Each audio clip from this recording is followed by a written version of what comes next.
Yo, what's up, guys? We're live. We're going to be doing a UFC 314 full card breakdown. We're going to give you guys our predictions for every single fight. So, I got Fitz with me. What's up, brother? How you doing? Good man, pay-per-view week, always excited for the pay-per-views and ready to break it down. I really like this card. Um, at least from an entertainment perspective, I think it's a little hard to predict, but I think this card is going to deliver, man. I think this card honestly is stacked. I know we lost Protez versus Jeff Neal, which was a fight I was really looking forward to. I'm sure we were all looking forward to, but it's still stacked. Prelims are solid, but once you reach that main card, man, it's a stacked main card. Every fight's gonna be just a banger. It has storylines. I'm ready to go. And yeah, dude, I mean, I feel like every fight, too, has the potential to be finished inside the distance. So, it's like all these fights are good matchups in terms of the rankings or in general, and then they're probably going to produce fireworks. But yeah, everyone in the chat, man, put your comments down below what you think about our predictions throughout the card, and like the video. And yeah, man, let's get into it. B next said, nice week from you last week. Yeah, thanks, bro. Appreciate that. But yeah, man, first fight we got Nora Cornell taking on Haley Cowan. And what do you think about this matchup right here? Yeah, we were just talking about this one before the stream started. I like how Nora's looking, coming over as a kickboxer. Obviously had a loss in her last fight, but that's still Cavalcante, who I think is, one of the better prospects in the whole division. Haley Cohen, it's a little hard for me to read. I'm not too sure where she's really good at. I think if she wins this fight, it's definitely with the grappling. Holding Nora against the fence because in terms of the kickboxing, Nora's going to be levels above. Haley coming off a layoff, pulls out a lot of fights. Just a tough fighter to read. So I mean, personally, I think the line is playable on Nora. I think she's going to get the job done here. Especially if we're considering damage versus control. And do you think she could get a finish like she did versus like Melissa Mullins, or you think it's a more decision type of fight? I mean, she's definitely capable of finishing fights, but just on a women's fight, yeah, I'll play it safe. Go Nora to win a decision. I think Haley's pretty tough. We were Yeah. talking about she fought a fight with a broken leg, so The only reason why I'm saying that though is because Nora, if you look at it, 7 of her 8 wins are finishes though. So she's 1-2 in decisions. So it's like she usually gets the win inside the distance, but she hasn't had that many UFC fights either. So it's like a lot of those wins, maybe. lower level, yeah. Yeah. And Haley Cowan, I feel like she's really athletic. Like she was like a high level gymnast, and then she looks strong, like big for the weight class. But I, like you said, I just don't know what she's great at. It seems like she has good kicks, and she can push you against the cage, and she can wrestle you fairly well. But her grappling doesn't look good. Like she doesn't really hold you down the greatest. And then when she gets reversed, she's gotten submitted, I think, twice. Even on Contender Series, she almost got submitted too. But I mean, I wouldn't be shocked if she just goes out here though and just holds Nora against the fence for 2 rounds or a lot of the fight, makes it close. But like you said, seems like nowadays it's more damage over control, and you'd think that they want Nora to get the victory here, but I don't know. I mean, it's like I guess they were supposed to fight. Do you know why that fight was? I guess it didn't get canceled. They just moved it up, huh? So, but because it says they were gonna fight May 10th, but um, yeah. Regardless, though, I think Nora is gonna likely get the job done in this one. But I don't know. I'm not gonna play it. I know you said you think the line you kind of like it, but for me, I'm probably gonna pass that fight. But yeah, man. Next fight on the card, we got Trey Gore versus Marco Tulio. This fight's pretty sweet, dude. I like this fight. I mean, Trey Gore, he's had 2 of the sickest guillotines back to back. Like, bro, that guillotine he had on Josh Fremd, like, he almost pulled that guy's neck off. That shit was crazy, man. So I definitely think Trey Gore is dangerous. Like, especially when you look at Marco Tulio's record. Like, I feel like he's been match made really well. He's fought a lot of strikers. Like, almost all his fights, people are willing to go in there and stand and bang with him, and that's primarily what he likes to do. But you watch his fight like with Glyco França, and he got taken down, and that was by a lightweight, so that's not necessarily the best to see. But he got put in some deep submissions, and he was able to survive it, and then ended up getting the finish. So I feel like he kind of proved something there in a way. I mean, Franca, like I said, is smaller. He was a little bit washed at that point, but he's still a good grappler. And yeah, I mean, Trayshawn, he has a chance in the first round, I think, but I feel like I don't trust his cardio.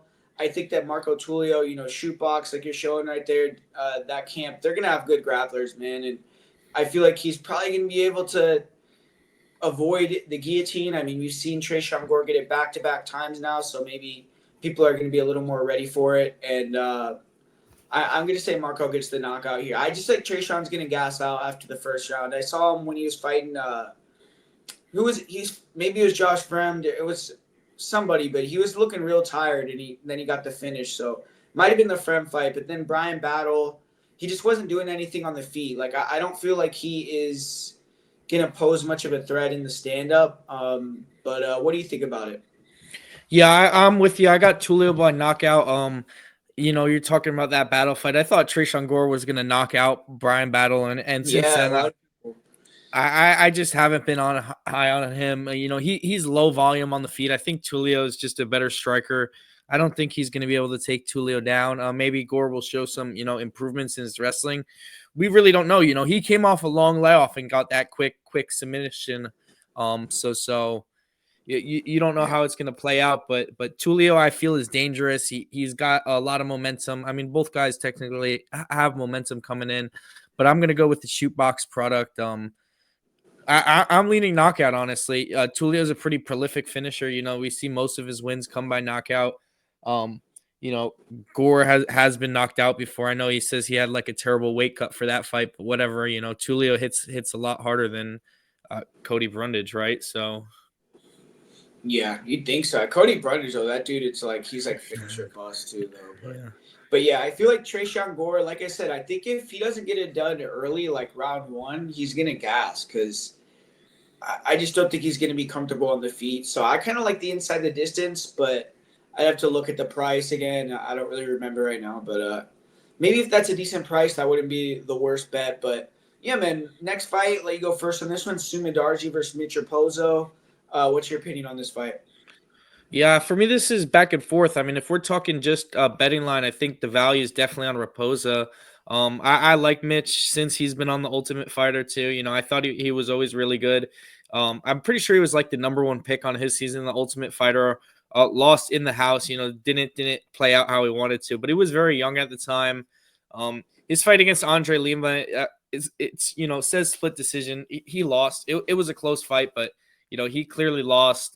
I think he's like should be wrestling more. He was striking a lot in his last fight. I'd like to see him chain takedowns here, especially against Sumadarjian. That's kind of been one of the big weaknesses of his career has been the submission defense. 6 losses out of his 7 by submission. So you would think Raposa would come in with that game plan. I think Raposa is training out at Extreme Couture for this fight camp too, if I'm not mistaken. So, Yeah, he is. but Yeah.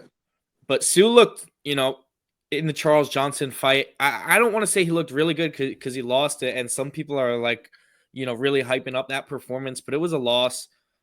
For me, the one thing that really is holding me back from backing Mitch Raposa is I feel like Sue's a lot bigger than him, to be honest, and he moves just as well. Mitch is just like a small guy. Like if there was a 115-pound division, he'd probably be the champ, of men's strawweight. But I feel like Sue's going to be a lot bigger and definitely can knock him out. Yeah, I'm leaning towards Mitch, man. I think it's just for him. I think it's more mental because, dude, he was competitive versus Andre Lima in the pocket. Like he was winning a lot of those exchanges, and I feel like Andre Lima is one of the higher level strikers in the division. And I feel like Mitch has fast hands. He throws nice combinations. It's just like you said, he's a little smaller, so maybe he doesn't like the range so much early in the fights. And he's low volume because of that. But I feel like with Sumadarji, man, you look at Sumadarji, what's the main weapon that he goes to in every fight? The only thing he really has is the left straight, the left hand. Mhm. And this is Southpaw versus Southpaw matchup. I mean, you'd think, Mitch Raposo, Southpaw versus Southpaw, he's probably going to be able to avoid that straight left. It's going to be really hard to land that unless Sumadarji is super slick. I mean, I think Mitch Pozo is going to be able to get inside. He's going to have the better striking on the inside, and then he just has to be all the way out and then mix in some takedowns. And I feel like I went back and I know it was from a long time ago, but I watched Sumadarji's fight with that Zaruk Adashev guy who was like 3-2 overall. It went to this. I mean, he was like a shitty, terrible version of Mitch, and it was a close fight. I mean, it was like Sue hurt him at a couple moments to kind of clearly win, but if you like looked at it overall, like Zaruk Adashev was winning minutes in the fight, and I feel like if Mitch comes with that same kind of game plan, he can mix in the takedowns, which Adashev couldn't do. And I don't really think there's a submission on the table for Mitch, though. I mean, like you said, a lot of Sumidarji's losses are by submission, so I wish I would be like more confident Mitch could go out there and sub him, because then I would like be like, damn, like clear angle for him to win, but. I haven't really seen a lot of grappling like from him where he looked slick with the submission game. So I'm gonna say he wins via decision. I just don't like Sumadarji, man. I mean, this guy's supposed to be like a great finisher. He couldn't even finish match now. Like, dude, everyone knocks that guy out. He had him hurt, like dead to rights. He almost got him. But bro, that's bad. Like you have him that hurt and you can't finish him. Like match doesn't know. Like Steve Ursa killed that guy. Like destroyed him. Like I don't know. I feel like Sue's always been like a little overrated, man. But He's probably fighting for his job here though. Is another thing you want to take in. I mean, both guys though, honestly, could be fighting for their job. yeah, I mean, arguably both of them. Because Mitch, like you said, he lost on Ultimate Fighter, but he lost on Contender Series too. Like he fought. I can't remember. He fought someone on Contender Series or Jake Hadley, and he got subbed. And he was winning that fight. He won the first round versus Hadley on the feet, and then second round he got taken down and gave his back like right away. Like so, or it just wasn't a good look when he got taken down. But I mean, I don't think Sue's gonna do any of that. But yeah, we're puzzled by sub plus 750. I mean, how many subs does he have? Is it like 2 or 3 or something? Three. And I mean, I don't think he's really gotten any like subs on anyone to note really, but.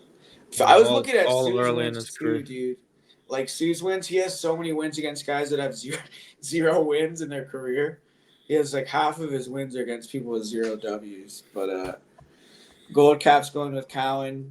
Yeah, man. I think that could be a split, but yeah, this next fight we're gonna talk about, my boy Michal Oleksiejczuk. And I was wrong. I'll admit that. I remember last time we were out here fucking arguing about that. No, I mean, I kind of knew. I didn't know he was going to lose, but I liked the value on him versus Shara. And, man, dude, I thought he looked good. Like, even though he got his ass whooped, like, for sure. But he dropped Shara. He did damage. He kept coming forward. And versus Dricus Dumas, I mean, Dumas is tough. Like, I feel like he's underrated. Like, good jab. He's kind of, like, awkward, good length. And then he can mix in the takedowns, but I see Michal breaking this guy, man. I don't know about you, but I just don't think Cedricus is going to be able to hold him on the ground. And I just think Michal is going to be able to pressure forward, get on the inside. And I think he could hurt him to the body or maybe just rock him and finish him, man. I got a feeling that Michal is going to take out Cedricus. But, I mean, Dumas, I don't think he's ever been finished. So what do you think about it? Yeah, honestly, I thought there was initially some value on Dumas. Michel's a guy I like to fade. That's your boy. But I know his training situation was real different. He was like training out of a garage, I'm pretty sure, for a while, and now he's training down at Fighting Nerds. So after learning that, I'm not gonna, this is stay away. Like don't bet this fight. This is the lowest level fight on the card, I'd say. I just feel like it definitely is. I mean, maybe the girls fight. Yeah, true. You think the guys are better than fucking Subadarji and Mitch, man? Come on. You think? No, Dude, I'll take the flyweights. Michal fucking finished Chidi Kawadi. Like He's a beast on the feet, but he has some of the worst wins, grappling in the. He's a terrible grappler. Cedricus is gonna sub him. Like, No, he can't sub anyone, dude. But he can control people. I mean, he controlled he Brundage. did. Brundage is a better grappler than Michelle. But You know Cody Brundage was giving that him the was take. He was that was dropping. that was a crazy.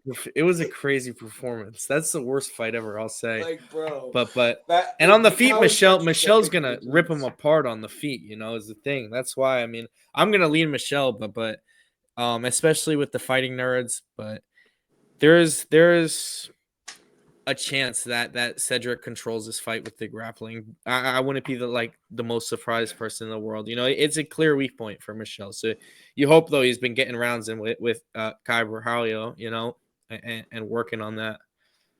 Yeah, and him and Kyle fought. That was Fight, like he yeah. actually was doing good in that fight on the feet. But yeah, whenever he gets like put on his back, it's over for him. But yeah, we'll see. This fight, I think he can get the job done here versus Rodriguez. This is a big step up for Dumas, man. If he wins this, it's like he's gonna have to have a hard fight next. But the next one we got Darren Elkins versus Julian Erosa.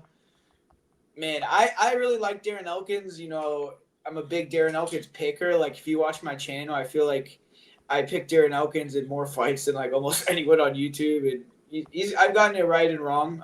But this one, man, if Julian Erosa doesn't win this fight, man, that would be a horrible loss to me because he has all the tools to win this fight. He has the cardio.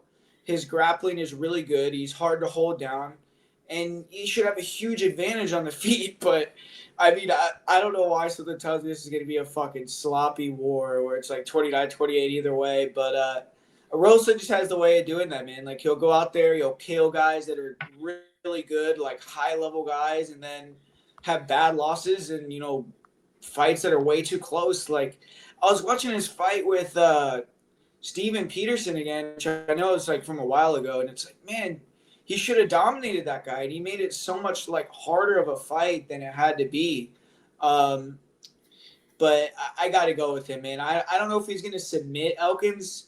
I think Charles Oliveira is the only guy that's ever subbed Darren Elkins before, but regardless, I mean, it's possible. I mean, he has really good submissions. I feel like he's going to knock him out, though. I mean, if he doesn't, it could be dicey, but what do you think here?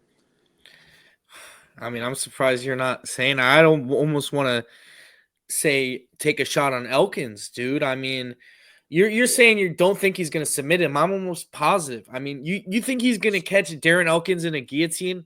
Elkins, who's been training at Team Alpha Male for his whole career, the guy probably has the Well, best guillotine defense in the world. If we're keeping it real, I mean, I would bank that he will never get caught in a guillotine. I mean, watch now. Of course, he's but he's gonna not getting gas, though. That's the thing that I a know about Rosa, but Rose. he might get. He's getting chinned by Francisco Padilla. You know, I mean, Yeah. at minus 500 Elkins against is going to Elkins. KO him, you think, I mean, with a I think punch? it's Like, that would be shocking to me, dude. Like, what has he ever got a standing no, knockout like in his no career?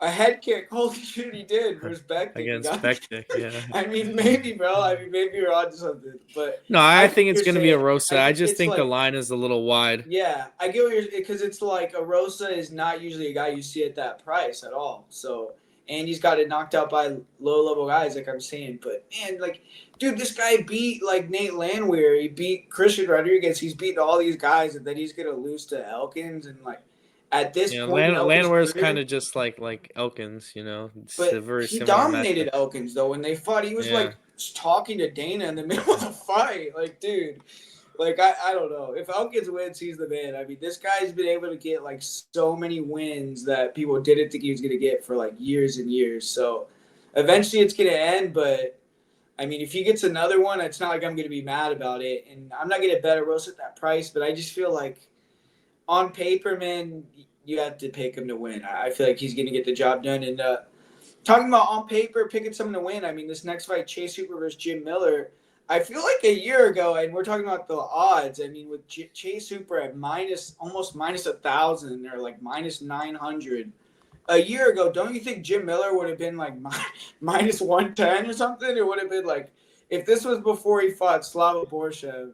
I think a lot of people would be picking Jim Miller to win this fight, but I think a lot of people feel like Chase Hooper has leveled up quite a bit, and but do you think he should be this big of a favorite, minus 900? And what do you think about the fight? It's a crazy line for sure, but I mean, I'm pretty. Hooper would probably be like my most confident pick if I'm just picking someone who I'm most confident is going to win. I mean, at this point, the age difference. I'm just a big fan. I think a lot of people are becoming fans. That's why the line is the way it is. I think Hooper's looking like an animal out there. Honestly, the ground and pound is nasty.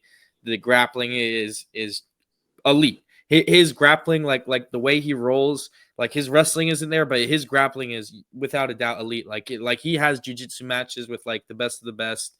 And Jim Miller, legend of the game, from New Jersey, always will hold so many records, but I think Chase Hooper is just too much for him right now. That was just too much of a task for him at this stage of his career.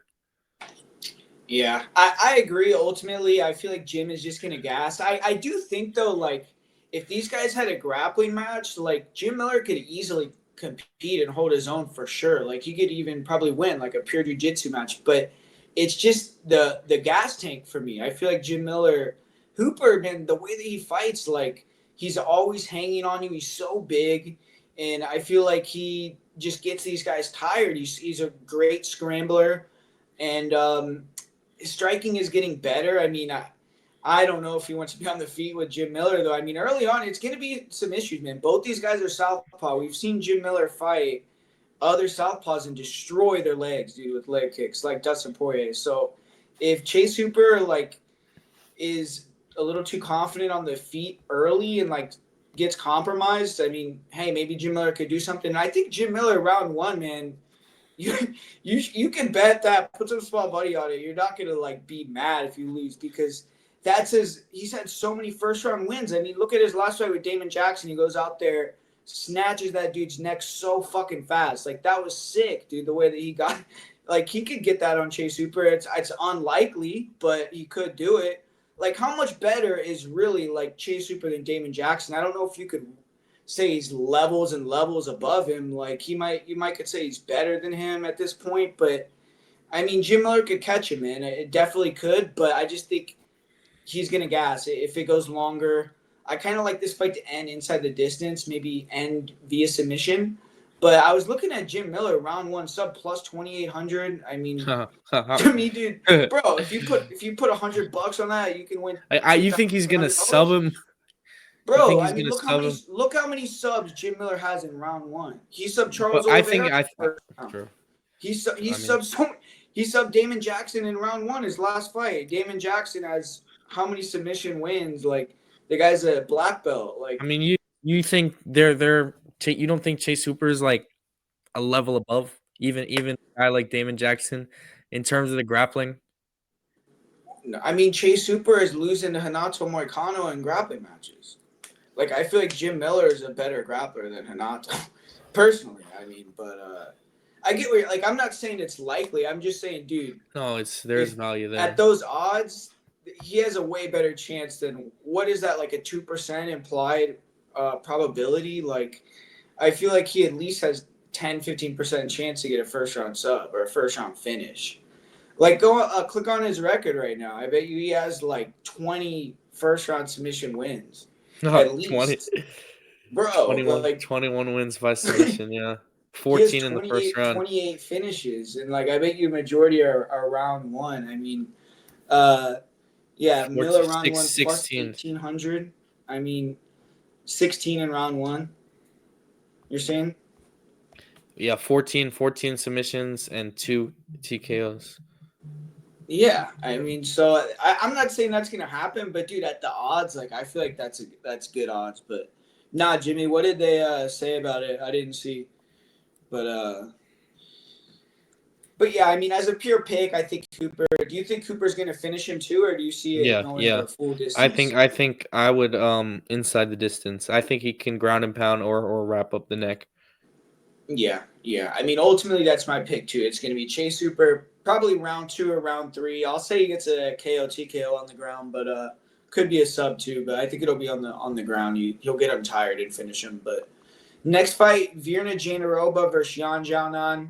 And I mean, I don't got a big breakdown in this one because it's a pass for me. I feel like either girl has a clear path to victory here, but I'm going with Virna. I mean, I feel like in the women's division, man, there's something about having a chin and just not giving a fuck. Like, and Virna has that ability. Like, she could go forward. She's not just gonna freeze like Tabitha Ricci and throw 0 strikes in the fucking first round. Like, she's going to go forward and eat shots to either get knocked out, which I think is unlikely. I mean, she's never been knocked out in her career, or she's going to get the clinch and probably drag it to the ground and either get the finish or do that 2 out of 3 rounds. So maybe Jan Jana could keep it at range, but I just don't think that Virna is going to play that game with her, that tit for tat. She's going to close the gap. And you've seen Jan, like, she's improved her takedown defense, but I think lesser girls like with clean takedowns have taken her down. Like Mackenzie Dern was judo throwing her, where I think Virna is like levels above with their clinch takedowns.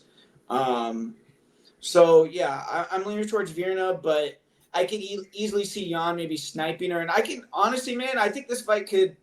It's obviously not likely, but you could maybe bet like small in this fight being a draw, man, because I could see either girl winning around 10-8 in this fight. Like for sure, like Virna could go out there in 10-8 in round one, take the back, ground and pound, maybe almost get a sub, and tie her out, lose round two, round three, or Virna could go out there and dominate the first 2 rounds and then get beat up in the third round. I think both those are kind of like plausible outcomes. But I'm gonna go with Virna by decision. But what do you think about it? Ultimately, I agree pretty much with a lot you said.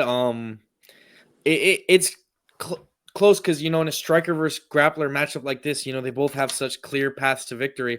I'm going Virna though. I'm a little more confident than you. Like I'll have some money on Virna just because. I mean, dude, we've seen Yao Jinan, look like she's improved, but she also, was getting finished by Carla Esparza, and that was Carla sliced her like butter, and that might be, Carla hasn't finished too many people in the UFC, so to get finished up like Yeah. that was a bad look, and the grappling's just a clear question mark, and Virna is, in my opinion, she's shown she's elite on the ground, dude. She's the best the division pretty much has to offer in the grappling. And I think she gets a decision here. I think Jan will hang tough, but I'm going Virna by points. I think they put it 1+120 in the chat, but that's the pick here. And like I said, No, pretty. plus 210. Oh, +210. Wow, I flipped Yeah. the numbers. That's yeah. I'm gonna be on that. Yeah, I think that's, dude. One thing about Jan that I'll give her credit for. I mean, I guess fucking Jason Herzog helped her out, but this girl is so hard to submit, dude. I mean, Mackenzie Dern had her like dead to rights like 5 times, and then Weili Zhang like choked her out cold, and for some reason Jason Herzog let the fight keep going. But she's definitely not going to tap. So I think this fight going the distance, if Virna wins, is pretty likely. I mean. But yeah, Dan Ige versus Sean Woodson in this next one. What do you think about this fight? Yeah, honestly, this is. I mean, the main and co-main event I said are toss-ups, but uh, man, I was thinking about going with Dan Ige here, but I feel like Sean Woodson is gonna just win the minutes. He's gonna throw more volume, and I feel like he's shown some weaknesses. Like he's gotten hurt in fights before, but his boxing defense is good. Like he has a really good guard. The one thing I feel like to beat Sean Woodson, you can get in on his legs. I feel like take him down. If he's against the fence, he's so tall. He's really hard to take down because of his posture. Because he's really good in the clinch. Um, and I also feel like he could be successful. You could hit him with leg kicks because he's so heavy on that lead leg. His legs are so crazy long, and he's a boxer, so he's heavy on that front foot. So if I'm Dan Ige, I'm looking to take him down. I'm looking to chop the leg kicks, but I think it's Woodson here. I think Woodson's gonna pick him apart for 3 rounds. He's gonna move around. He'll be able to take some things from that Lerone Murphy fight. And I think this is going to be people starting to see like, wow, Sean Woodson might be like a contender in this division. Like if you look at the work he's putting in, he's on a real good win streak here. This would be by far the biggest win, big step up in competition here. But I think Woodson gets it done. What about you? Yeah, I agree, man. I think Sean Woodson's a beast. The guy's underrated. Like his boxing is really good. You could see him getting clipped, but he rolls with shots really well. And I think this is like a great matchup for him because it's like the type of fighter that he's really been dealing with for the majority of his career. I think he's had a lot of tricky fights recently, man, where like usually you're not going to see someone that, I mean, he was still probably significantly longer than a lot of those guys, but like Padilla, Alex Caceres, even Charles Jourdain, like these guys are like Saldana, kind of lengthy. You know what I mean? They're similar body types to him. Where Dan Ige is short, compact. He's going to be trying to pressure forward and get the takedown. He can't really strike on the outside. And Woodson is so used to like guys trying to walk him down and hit him with these big overhands, big punches, and he can fight off the back foot really well. I mean, that's the whole reason why he kills himself to make 145. You know, so and Dan Ige, I was kind of looking the same angle as you, like potentially he could work the wrestling, but he hasn't had more than one takedown in a fight since 2018. I saw, so he just hasn't been able to really implement his wrestling. Even with Lerone Murphy, like he got him down in the first, and he did drop him. Like that's one thing neither of us talked about. Danny Gay, like if he connects, he could put him out because he's has one punch knockouts, like where he walk away KOing guys, which you don't really see a lot at 145. But I don't think he's gonna find that shot to catch him like that. And yeah, I just don't think he's going to get the takedowns. Lerone Murphy took him down like 4 times. So Lerone Murphy was out wrestling,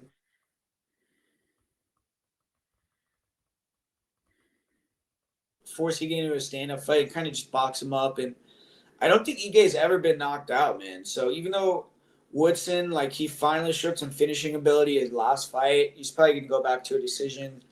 And I think he's going to get the job done, man. But main card time, and first fight on the main card is a banger for sure. I mean, we got the return The of whole Nikita main card, Krylov. like I said, the whole main Yeah, card. dude. Let's just say real quick, dude, it's stacked. I love it. Yeah, I feel like, bro, like we actually have been talking about Nikita Krylov, like where is he at? When is he coming back for a while now? And finally, we're seeing him again in the UFC. But there's some sick fights throughout the whole card. But with this fight right here, Nikita Krylov versus Dom Reyes, man, interesting one. But I got to go with Krylov, man. I just feel like he's a wild man in there, man. You see him fight, the guy's just throwing caution to the wind on the feet. Like he's coming forward with these wild combinations. His kicks are really nice. And I feel like his kicks are going to be effective in this fight if he can, set him up right. But Reyes, man, early is going to have a chance to counter him and knock him out. Like that's going to be his path to victory. I feel like you look at Krylov's career. I mean, most of the time when guys beat him, though, they have to take him down and either submit him or grind him out. I don't know if he's gotten knocked out one time. So yeah, his chin is really good. He usually can take damage. Create that craziness and either get it to the ground or end up finishing you on the feet with some sort of crazy strike. And I feel like he's underrated, but man, I mean, he's coming in against the confident Reyes, who's gotten back-to-back wins again and has been active, whereas Krylov hasn't fought in over 2 years. So this is the best opportunity or like best chance I feel like for Reyes to maybe get the jump on him. But Krylov, like you just showed, I think he's only 32 years old, so he's still young. He's got a lot of experience, like when he was younger in his career, like especially for 205. So I feel like he's still gonna have life in there, and I just think he could take the damage better. And if he makes it a crazy fight and doesn't let Reyes kind of control it with his power, I think he'll be able to find the finish. So I got Krylov here. What do you think? I agree. I mean, I'm a big fan of Nikita Krylov. This is, I think we're planning on doing another stream Friday. We're gonna have more information on this fight by Friday because we're gonna see Yeah. how Nikita looks on the scales. I also haven't gotten time to watch his media day. That's one, like I don't watch all the media days, but I'd definitely be interested to see what they're asking him, just because there's a lot of unknowns, about his layoff, about what he's been doing, and before I'm really backing him here, because Reyes has looked pretty good, and I'd be all over Nikita though. I think he's just a way more well-rounded fighter, but um I don't know, man. It's tough. I feel like there's a chance like Reyes can sleep him here if Nikita, maybe he hasn't been in the gym. Maybe he's been dealing with he's like right on the border of the whole. He's like in the mix of the whole Russian Ukraine conflict. So there's definitely some weird things going on his situation. So that's why in terms of if you're betting him, I just struggle to have the confidence to back a fighter with that many unknowns. Yeah, yeah, for sure. I mean, I think like you said, maybe by Friday you'll have like enough information or confidence to bet him. But yeah, I got Krylov. You got Krylov for now. But next fight, Yair Rodriguez versus Patricio Pitbull. Sick fight, man. I mean, I've been a fan of Pitbull for so long. I bet on him in a lot of fights and cash, but man, I feel like he's coming in the UFC at the wrong time, man. Like I haven't liked how he's looked in the last couple of years at all. Like you watch his second fight versus AJ McKee, I think that was like it's almost to me like it's not the same because they didn't have the same length of time with the rivalry, but like Israel Adesanya and Alex Pereira because Pitbull he lost the first time that they fought him and AJ, and that was like the biggest hyped up fight in the history of Bellator. The young guy undefeated against the best champion ever in the promotion, and he came back and he beat him, and that was like an incredible win. And he was able to get a couple of nice wins after that, but That fight like super lackluster though and super close and nothing yeah, happened. it So I don't was. know. I don't know about an incredible win. Well, but I mean, just like at 37 to come Yeah, back yeah, and it was yeah, that it was a bit. Yeah, you're right. like just like if you look at it on paper, like for your resume, that's like probably the best win he's ever had or one of them. Like just if you're looking at it, like it's might be I guess him or Chandler, like those are his two best wins. But yeah, like Daniel Strauss is a great win. I mean, he has good wins, but what I'm trying to say is like after that fight, like dude, Sergio Pettis was a flyweight in the UFC. Like he fought at 125, and he dominated. He dominated him Yes. on the feet. Like it wasn't even competitive. And then you watch his fight with that other. I mean, he came way out of shape. He was kind of fat. It was like the Volk that fought Islam the second time, but he got knocked out by Suzuki, man. He got KO'd, which he's known for having an iron chin. And he's 5'5". He likes to hang back, counter punch, real nice calf kicks, great grappling. The guillotine he has is nasty. Like he's a really hard guy to fight if you're a good wrestler. Like you got to close the distance on him. He's gonna snipe you. He's gonna leg kick you. He's gonna be able to have submission threats. But on the feet, like versus Yair, like he's gonna have to figure out how to close that gap against a guy throwing crazy kicks, punches from different angles, super speed, way longer, taller than you. I mean, Yair's like almost 6 feet tall. I think Pitbull's like 5'4". Like it's a huge difference, man. Like so, Yair. We saw AJ kick him in the head and then guillotine him. So I just feel like Yair's so much more dynamic on the feet than AJ, even though you could say they're kind of similar in their build and all that type of stuff. I think Yair's way more dynamic on the feet. Pitbull, if he can like rock him or take him down and get Yair in like a bad moment, I think he could finish him because Yair is kind of like he's kind of flaked out in fights for like we just saw with Ortega.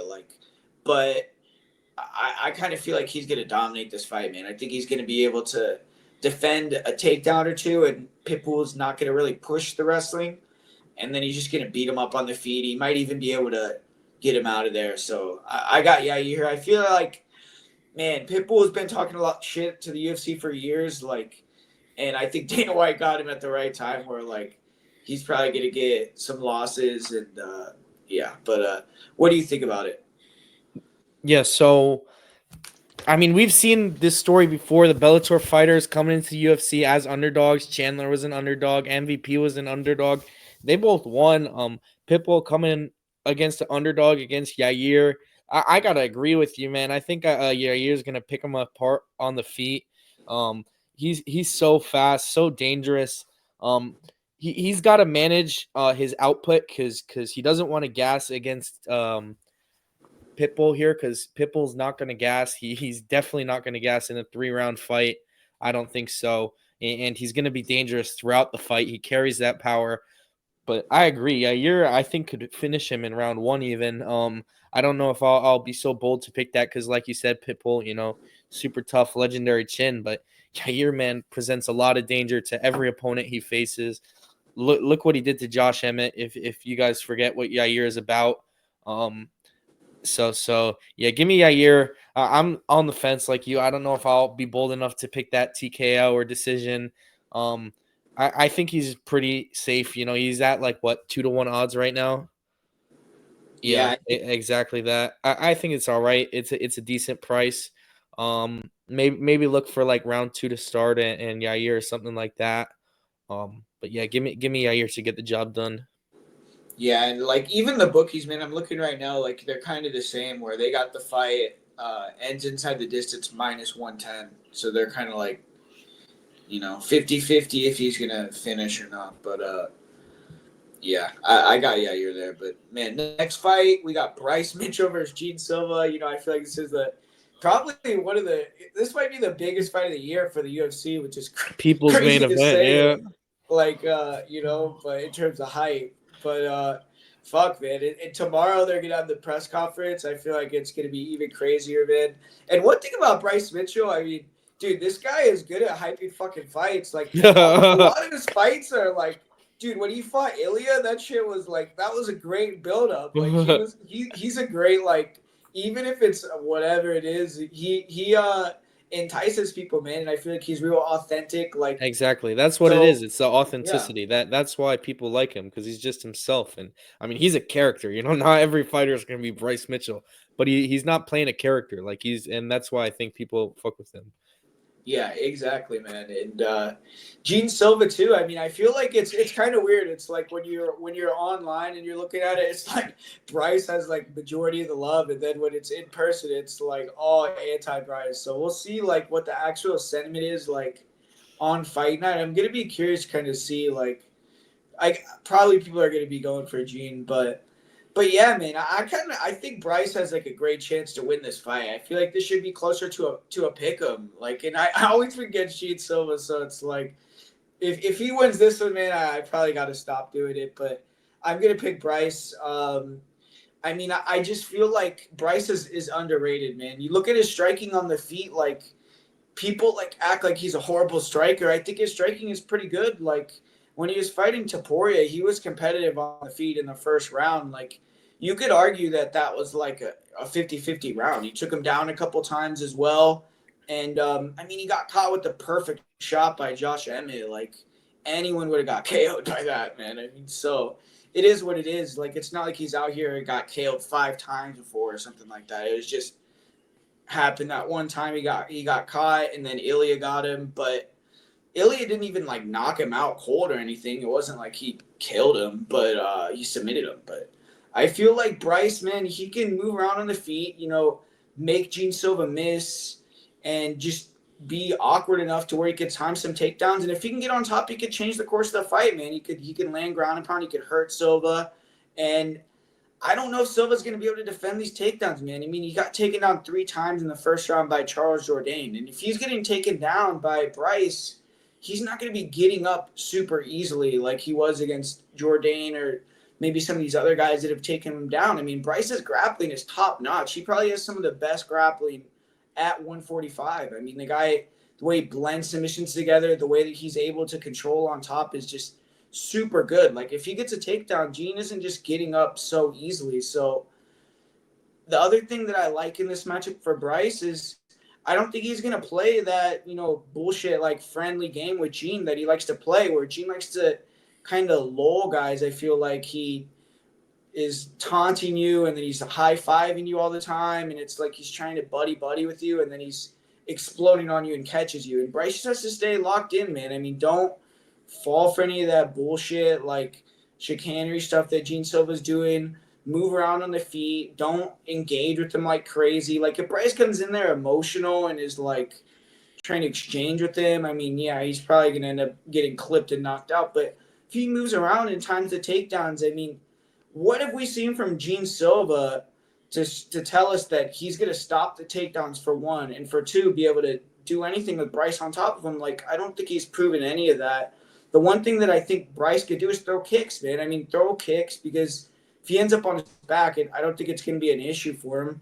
And when Gene Silva defends kicks, he's always pulling back, man. And when he's pulling back like that, his head is way behind his hips. I mean, you could just take the fucking guy down. So I think Bryce Mitchell has a good chance to win this one, man. At the odds, if it was a pick 'em, I'd probably lean towards Silva with the momentum. I don't But think you'd ever be. You're not picking Silva. with them, I mean, I don't know. But I got Bryce in this matchup, man. I feel like Bryce is going to be able to mix it up and get the win. And we haven't seen Gene against a wrestler, so we'll see. This is his chance to prove me wrong here. But what do you think about it? Fuck, I gotta agree, and it's tough, dude. To fade Gene Silva right now is not a fun thing to do, because I mean, you talked a lot about ways for Bryce to win this fight. The way Gene Silva wins this fight is he decapitates Bryce Mitchell and puts him out cold. And there's a real possibility he does that. This guy has one punch power. Like the Jourdain knockout is sick. The Melsick, I mean, Melsick, you were almost gonna pick him. Melsick's got a chin. He put him out, dude. And Bryce, I think he's tough too. I don't think like just because Emmett got him so bad, like he doesn't have a chin, but Silva can put away anyone. But I just think Bryce Mitchell's grappling is really, really good, and I think he's being a little disrespected at the line here. And I'm backing Bryce Mitchell. I'm not gonna bet the sub. I see a lot of people saying it's either sub for Mitchell or knockout for Silva. I kind of disagree with that. He stopped Weston Wilson's takedowns. Yeah, okay. I think Bryce Mitchell could win a decision. I think it could be a close fight. The thing that is really holding me back is I'm watching the Dan Ige fight, and Dan Ige was hurting Mitchell too. So it's not just the Emmett fight, man. He gets touched up. But Dan Ige, dude, Dan Ige is one of the like. You think he hits Gene Silva, and him probably hits the similar, dude. Exactly. That's what. Look what Dan Ige did to fucking who's the guy he fought not his last fight, but his last win where Andre Feely. Yeah. Where he just killed him, man. Like, I don't know. They both are walk off. Dude, Bryce Mitchell, he has to fight all the hardest hitters, bro. Like he fought Edson Barbosa. He fought Josh Emmett. He fought Dan Ige, Ilia Topuria, and now he's fighting fucking Gene Silva. Like, and people wonder why he says the craziest things online. They're putting him in there against fucking hitters. Yeah, people wonder why. This is the CTE. So I mean, but he's won half of them and he's lost half of them. So we'll see. Like maybe if he could get over on Gene Silva. But man, 145. Now they're thinking about it. Like I just said it like that, dude. They got like. For size parity, they got some of the hardest freaking hitters in the division, dude. It's like they got guys Lopes. that walk off KOs. Yeah, Diego too. Steve Garcia. Yeah, for sure. Even freaking Yair and Pitbull can knock you out too. But yeah, man. Co-main event time: Michael Chandler versus Paddy Pimblett. Another talked about fight, hyped fight. Chandler's still chasing the Conor fight. He's gonna call him out after he loses again. But yeah, who do you think is gonna win this fight, Fitz? Fuck. I mean, I have alluded to it. I'm stuck. Originally, I was pretty confident in Chandler. I thought it was gonna be on that side. I think I probably still will end up with Chandler, but I see a lot of avenues for Paddy to win. I thought it would be Chandler on the feet, but Paddy will be able to hang with him in the striking. He's going to slam the leg kicks in. He's going to be wild. The reason I lean Chandler is because this is 5 rounds. I think Chandler has the ability to go 5 rounds more. I think Paddy might gas out here, honestly. It's tough, dude. If Paddy gets on top, I think Chandler's in big danger. I know people are going to point to that. He just went 5 rounds with Charles Oliveira. Every matchup is different. Just because you survive 5 rounds with Charles doesn't mean like surviving 5 rounds with Paddy is a walk in the park. That being said, I mean, I feel like Chandler's going to be, Paddy doesn't move his head, that head is right there to be hit. That chin is in the air and Chandler throws bombs, dude. We're talking about hard hitters at 45. Chandler's a hard hitter at 55. Could definitely look like that, Dan. hooker performance where he gets him going backwards and just flatlines him, or even how he had Charles Oliveira against the fence in that first round of the first fight. Stay tuned for Friday for an official pick. Right now, I'll probably still side with Chandler. I'll go knockout, but I'm looking into Patty a lot, to be honest. Yeah, for me, man, I'm not gonna bet this fight. To me, it's like a fight that I'm just gonna watch for fun. I feel like I can't be super confident in either guy, but just momentum wise, and I feel like Chandler is one into this position, man, where he just does what he'll come in here and take losses for the UFC, man, and it is what it is. Like maybe he can catch Patty and knock him out, and I do agree with you. Like if it gets in around 4 and 5, I think you could live bet Chandler, and maybe you could get a finish or something, but. I don't know. Patty, I'm not even a fan of his style, man. Like everything he throws is from the left side. It's like he's a one fucking sided fighter, but he makes it work. I never liked this style, but somehow he always finds a way to win these fights. And like you said, his grappling is really slick. So I do think he is live for a submission. You said like, and you're saying people would say he didn't get submitted by Charles, but like he got submitted by Dustin Poirier. So like, I mean, if Dustin could submit him, I think Patty could definitely submit him. You know, I saw Patty say that his grappling is way better than Dustin. well, in Dustin, terms I of mean, come like, on. if you look at, I bet you he has a lot more submission wins. Well, yeah, because Dustin's got way better hands than Patty. He doesn't need to use the grappling, but Dustin's, Yeah, come on, he's a good grappler. yeah, that's He true. took down Connor faster than Khabib did. Well, that was Connor with a broken leg, though, or whatever the fuck. If Jared Gordon beat him, yeah, I mean, but Jared Gordon isn't like a. I mean, it's. I feel like Jared Gordon is more durable and is more durable than Chandler, and like I don't Yeah, it's a know. different style matchup. Yeah, Gordon like just told him. but I get what you're saying though. It's like Chandler is dangerous, man. It's just like how could you trust this guy to win a fight? It's like he's every fight that he doesn't win, he has this moment where it's like he's right there on the fucking doorstep to finish. He doesn't finish him, and then he ends up either getting finished or getting beat up for the rest of the fight. So it's like I don't know. I don't know how Patty's gonna win. Like I really don't have a good breakdown for you guys. I feel like I'm like waffling here, but I just feel like Patty is gonna either like hurt him and club and sub him or something. I just think Patty is gonna get the job done here. I get Chandler is dangerous, but I mean the guy's almost 40, isn't he? Like he's getting up there, man, and he's another guy that's really small. Like you watched him in Pitbull. Like I know they say he's 5'8", but he's not. He's probably like 5'6", like, and then Yeah, Patty's Patty's tall, big. man. So I think he's going to be a lot bigger than him. Um, but yeah, I mean Chandler's always live in a fight, though, man. I mean, And Patty's was like rocked by Luigi Vendramini. Like he got rocked. yeah, he did. But I mean, Patty's also like he won a 5-round fight against Julia Rosa. I mean, he went 5 rounds with a guy that has like elite cardio before. But yeah, I mean, I guess you could shit on both of their resumes, like you know what I mean. Like you could look at Chandler I and don't be think like, you can shit on Chandler's resume, I mean, dude. Chandler He's lost to Chandler's been in Like legend. Oh, all to right, Will yeah. Brooks 3 times or something in a row.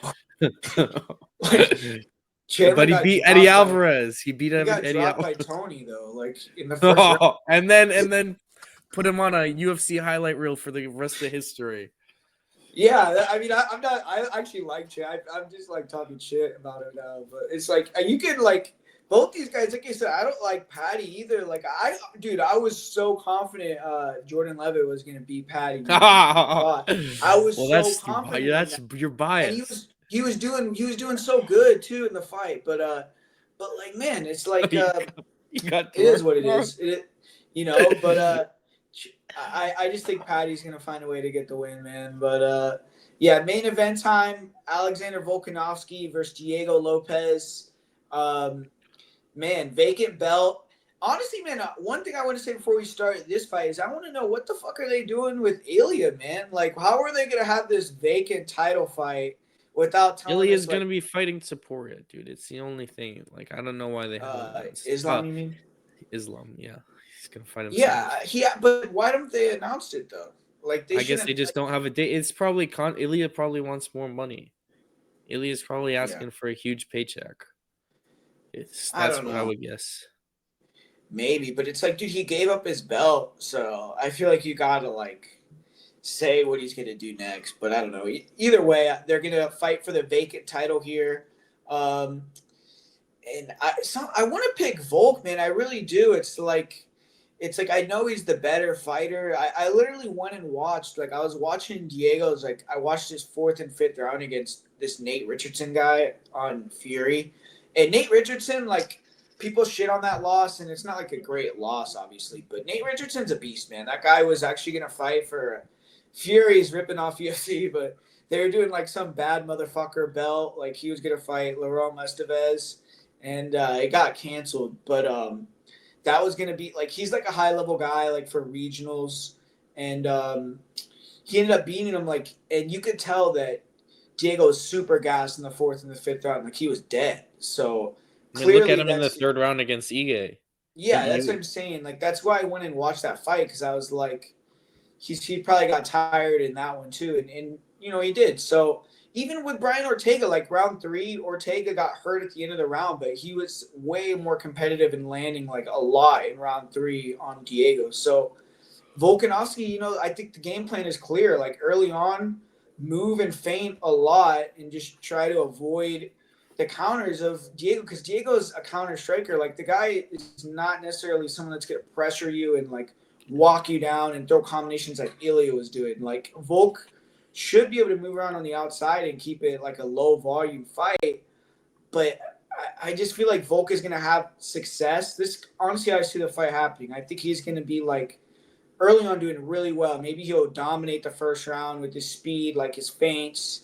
And I just feel like he's going to be having a lot of success and he's going to get overzealous and he's just going to get clipped. And it's going to be like either he gets rocked and then submitted and like choked out cold or something, or just gets knocked out unconscious. Like, I see a bad ending in this fight, man. I don't know why. Like, I just don't think Volk is gonna get the belt back, man. I feel like his time's kind of passed. But man, what's the streak? Isn't there like that 18 fighters in a row where they haven't won after 37 or something? Yeah, in like 155 and below. I will Yeah, say though that's like what happened in Volk's last fight. Like he had a really good first round against Ilya. He got overzealous and he got knocked out. You think someone like Volk, who's one of like the greatest adjusters of all time, is kind of going to make the same mistake twice? I mean, I don't. He got KO'd 2 times in a row. I By know the the by first the one. number one, maybe 2 out of 3 of the best pound for pound fighters in the world, though. In my opinion, I mean it's Yeah, for John, sure. Islam, and then Ilya. So look who he's losing to, and that Islam KO was on 5 days' notice. When he fought Islam with the full camp, it was a controversial split decision or a unanimous decision. You know, so yeah, he's taking a year off. His it's not made of chicken wire. My thing is, I just don't know how dedicated Volk has been in this time off to getting that belt back. He has so many other things going on. He's got that YouTube channel, the cooking channel. He does, but if you look at his Instagram, he's locked in. Man, this fight camp, he looks really good. There's You comparison see the pictures. shape he's in, Yeah, yeah. exactly. He's in a lot better shape. I'm going Volk. This is one of the all-time great fighters. Diego Lopez, I mean, I'll pull it up, but he's on a really, really impressive streak in the UFC. All these wins. The Evloev taking on short notice. I was there live. It was sick. The crowd was going nuts. Made easy work of Gavin Tucker. Tucker's a solid fighter. Look at Sabatini. Look what he did to Sabatini. Yeah. Sadiq Youssef, really good fighter. Danny Ye, really good fighter. Ortega too, savage.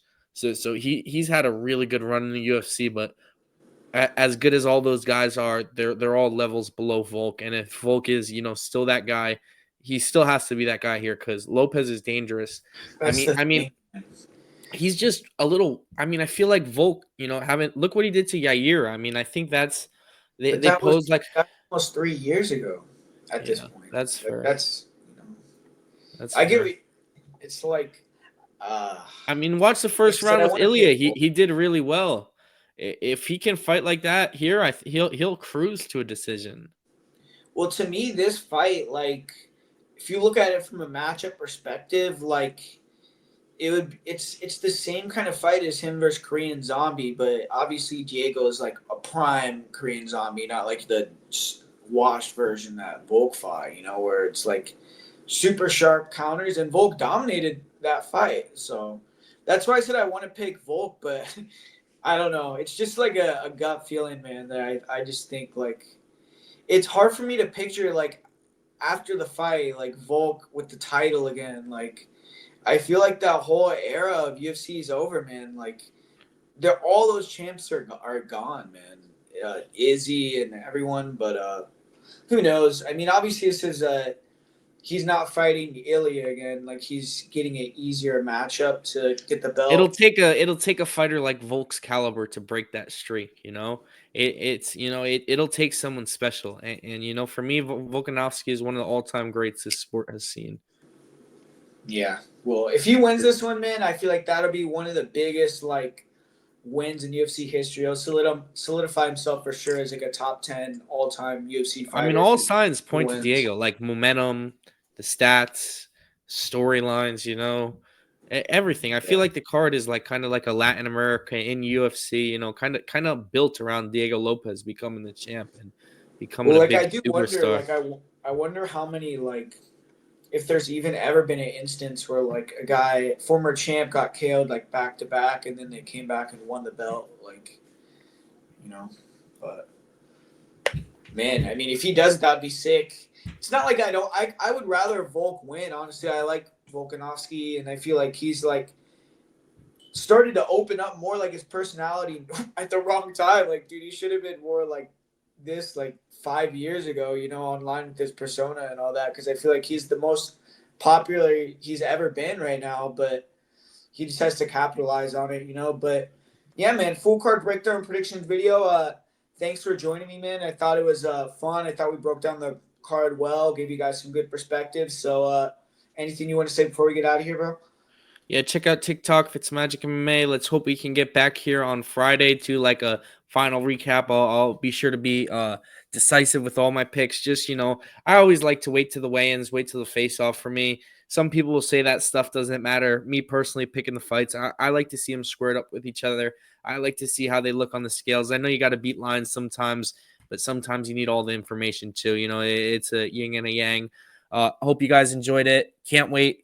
Just make sure you enjoy the pay-per-view. It's going to be sick. I'm telling you, this main card is going to deliver. Like, I'm so confident. If there's anything I would bet on, it would be that this card, this main card especially, the fights are going to be bangers. I really think so. So I'm stoked.